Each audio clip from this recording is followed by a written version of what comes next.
औरत के जितने हुकूक हो सकते थे, जितने को हुकूक हो सकते, जितनी की उसको जरूरत थी, उससे कहीं बढ़कर मेरे रसूल ने अता फरमाए, उससे कहीं बढ़कर नबी पाक ने अता फरमाए। अरब के मुआशरे के अंदर बच्ची जिंदा दरगोर की जाती थी, उसका कोई हक नहीं था, कोई उसको पूछता नहीं था।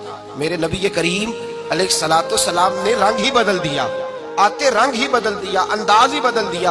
हुजूर ने फरमाया जिस शख्स को अल्लाह बेटी दे और फिर वो अपनी बेटी के साथ प्यार करे, फिर वो उससे अच्छा अदब सिखाए और बेटे को बेटी पर तरजीह न दे, ये न कहे कि ये बेटा है तो ज्यादा प्यारा, तरजीह न दे, बल्कि मसावी सलूक करे, बराबर का सलूक करे, अच्छा अदब सिखा के उसे रुखसत कर दे, उसका निकाह कर दे।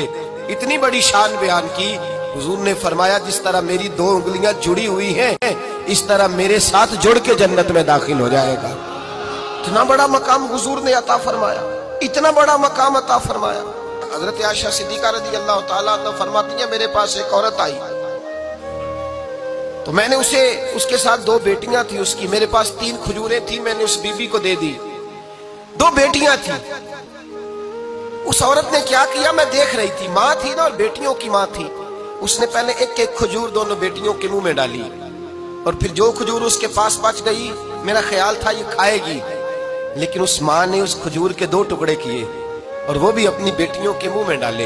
हजरत आयशा सिद्दीका फरमाती है उसका अमल इतना हसीन था, उस बीबी के इस अमल के अंदर इतना हुस्न था कि मेरी आंखों में भी वो बात रह गई, दिल में भी रह गई, रूह में भी समा गई। उसके हुस्न और तासीर को मैं भुला न सकी। शाम तक वो कैफियत, वो अंदाज, उस औरत का तर्ज, उसका वो अंदाज मेरी तबीयत के अंदर बार बार मुझे उसकी तरफ मुतवज्जे करता रहा।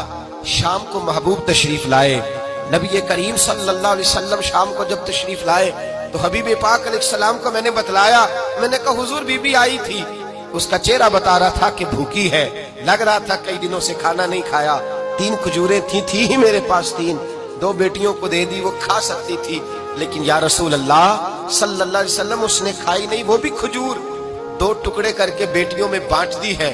हजरत आयशा कहती है देर तक हुजूर मेरी बात को सुनते रहे, देर तक मेरी तरफ देखते रहे और फिर फरमाया आयशा जो दुनिया में बेटियों की वजह से आजमाया जाएगा, जब कयामत का दिन आएगा तो रब उससे हिसाब नहीं लेगा, बेहिसाब ही जन्नत में दाखिल फरमा देगा। अल्लाह फिर उससे हिसाब नहीं लेगा जो बेटी के सबब से आजमाया जाए। यानी हुजूर ने बाप को कहा कि बेटी को मुसीबत ना समझना, अगर कभी उसके मेके से झगड़े का पैगाम भी आ जाए, अगर कभी दोबारा तुझे उसकी तरफ पलट कर जाना भी पड़े।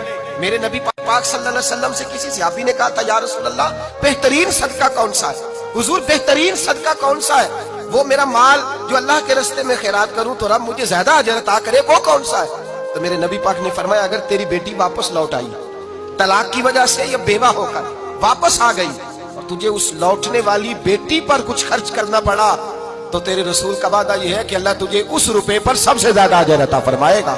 इन्हें बोझ ना जानना, इनकी आजमाइशों पे परेशान ना होना। घर कभी बेटी का पैगाम आ जाए कि उसको फिर से ये तकलीफ हुई है, बाप समझने लगा था कि मैं तो फारिग हो गया, निकाह करके मैं फारिग हूं, फिर अगर कभी उसे पैगाम आए तो मेरे मुस्तफा करीम ने फरमाया वो परेशान ना हो, वो दुखी ना हो, बल्कि जो बेटी की वजह से आजमाया जाएगा उससे तो हिसाब ही नहीं लिया जाएगा, अल्लाह बगैर हिसाब ही जन्नत अता फरमा देगा। इतना बड़ा मकाम, इतनी बड़ी अजमत और फजीलत अल्लाह के रसूल ने बेटियों के माँ बाप को अता फरमाई।